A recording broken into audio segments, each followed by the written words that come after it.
If you want to get a lot of people very angry at you, and you're in the health profession, it's fairly simple. Begin to cure incurable diseases.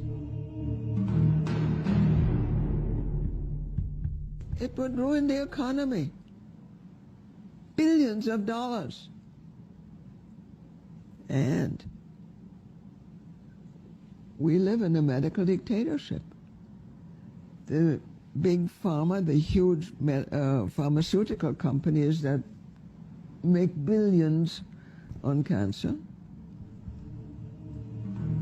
have everybody in their pocket, from the president on down to the senators, representatives. Everybody gets paid. And of course, it's the pharmaceuticals would lose a lot of money because we're getting people healthy with a non-patentable process, with non-patentable foods, eating something that you don't have to buy from a pharmaceutical company, and that's not something that they want to do. And they can do that legally because that industry is so powerful. It owns the lobbyists. They own the politicians. They're the ones that create and put into play the policies of health care. I'm not making this up. This is real. They run the FDA, the TGA. They do. By their own admission. By their own admission. Many patients come to me because their doctor has given them a death sentence. Well, can you imagine what program that is into a patient's head? Correct, and it is precisely mind over matter why so many people die. If the doctor tells them, hey, you're dead in 6 months, and you buy that in your mind, the patients die. You start killing your patient with the lack of hope.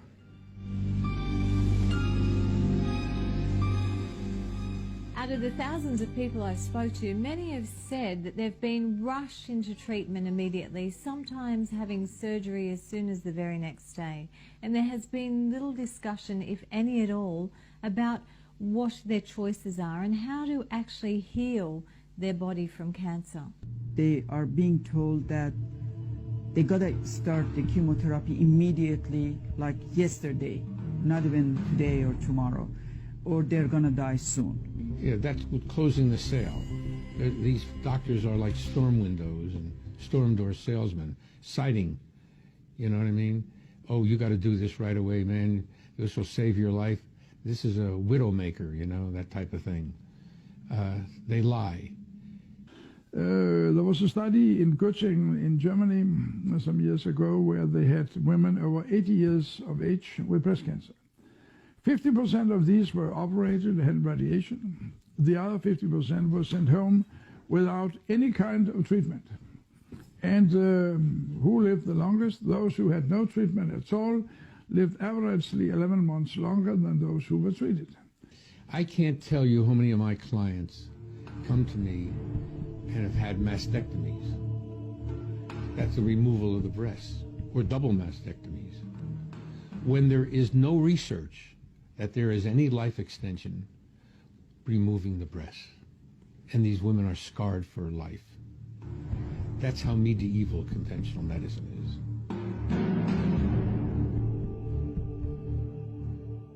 The program says that you're not the professional. You don't know about your health. You don't have anything to do with it. It's the professional's opinion that controls your health. Well, then think about it this way. If the professional says that you can't do anything about it, and your belief system has bought into that, then 95% of your habit mind, your subconscious mind, is going to fulfill what the doctor just said, because you've already attributed the doctor as the professional in charge of your health. So many people think that their doctors know what they're doing. No, they only know what the pharmaceutical industry trained them to know and do. You can't help somebody if they're not open-minded. You can't help somebody if they know their doctor's right, regardless of the fact that their doctor's wrong. And in many cases, doctors can be correct. It's just that when it has to do with drug-based medicine and cancer, most of what they're taught is wrong.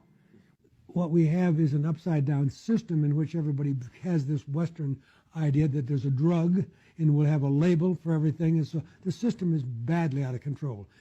5-minute office visits in which Groupman, who's been the head of internal medicine at Harvard, one of our brighter doctors in the United States, bestseller, his book is called How Doctors Think. And it's frightening because they've proven by eye tracking that within 6 seconds your doctor is not hearing a word that you say. He's already decided within 6 seconds how to get you out of his office and what he's putting into your hand to have completed that visit and have his records bulletproof in case you happen to die. He's doing what everybody else did.